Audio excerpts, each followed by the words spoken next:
Hey Dragon Slayers! So today's video is about how carbohydrates aren't the only source of fuel for your brain, part 1. Don't forget to like and subscribe because it really helps the channel out. Let's get started. So the lie states that you must eat plenty of carbohydrates each day or your brain and other body parts will not have enough energy to function properly. So why should you care about this lie? Well, if eating carbohydrates is essential to proper brain and body function, then you should eat lots of carbohydrates at every single meal. However, if you don't need carbohydrates to power the brain and other organs, they led to increased levels of blood glucose and insulin, then you should probably limit them. So what is the support for this lie? It seems most doctors and dietitians will repeat this lie effortlessly. It most often comes out of a doctor's mouth when a patient asks about doing a low-carb diet for weight loss. The doctor issues a stern warning that your brain can't function properly unless you eat some number of carbohydrates at least 3 times daily, with more carbohydrate snacks in between. Big Food is happy to support and repeat this lie because the carbohydrates found in sugar and grains provide cheap ingredients that manufacturers can use to make all manners of tasty and highly addictive snacks. It's obvious why Big Food is happy to repeat this lie. And most dietitians were trained in school of nutrition founded by and funded by Big Food. But why are doctors so quick to repeat it? They are taught in the biochemistry of the carbohydrate metabolism. They are taught that glucose, the sugar that your body uses for energy, can be made from carbohydrates, proteins, and fats that they have eaten. Unfortunately, somewhere along the way, doctors forget this training and buy into the lie that humans must eat carbohydrates to function. So what does the common sense say about all of this?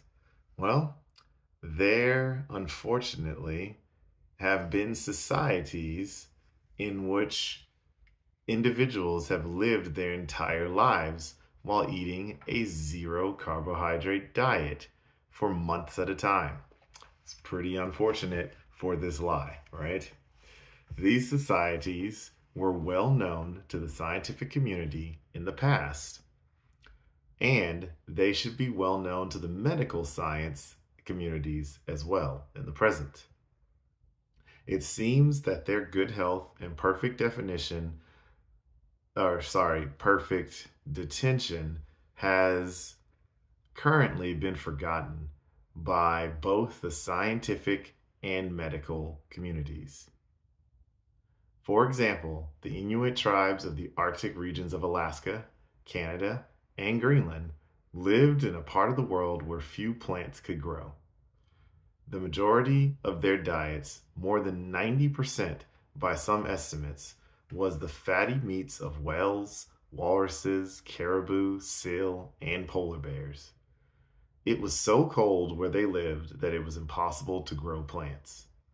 They would eat small amounts of berries, roots, and tubers during certain months of the year, but on the whole, they ate very few, if any, carbohydrates for months at a time. Obviously, if the brain needed a certain amount of carbohydrates each day to function, the Inuit would have been extinct centuries ago. But they are still with us today despite the almost 0 carbohydrate diet, which was recorded by anthropologist Stephenson. Stephenson lived among the Inuit for several years in the early 20th century, and he was so impressed with the overall health of the people that he adopted their fatty meat diet. When he returned to the United States and told of his dietary discovery, he was ridiculed and labeled as dishonest. To prove that he had done what he had witnessed, he agreed to be monitored for a full year of eating only meat. The skeptics watched closely as Stephenson flourished on this meat-only diet. He didn't develop any deficiencies and remained perfectly healthy. Well, that's what I've got for you guys today. Don't forget to like and subscribe because it really helps the channel out. And remember, guys, that together, you and I will slay the dreaded diabetes dragon.